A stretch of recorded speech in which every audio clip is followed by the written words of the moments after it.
আপনি জানেন কি মাছেদের জবান কেন নেই আর তারা সবসময় কেন পানিতেই থাকে?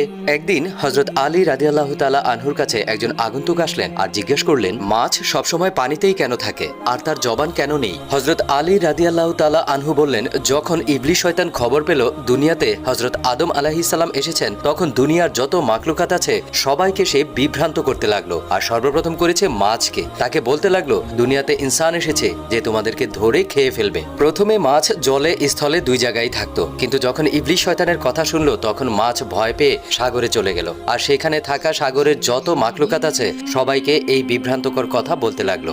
তখন আল্লাহ রাব্বুল আলামিন মাছেদের জবান কেড়ে নিলেন আর তাদেরকে বলা হয়েছে, পানি থেকে ওঠা মাত্রই তোমাদের মৃত্যু হবে। আল্লাহু আকবার। ভিউয়ার্স, ভিডিওটি ভালো লাগলে প্লিজ লাইক এন্ড সাবস্ক্রাইব।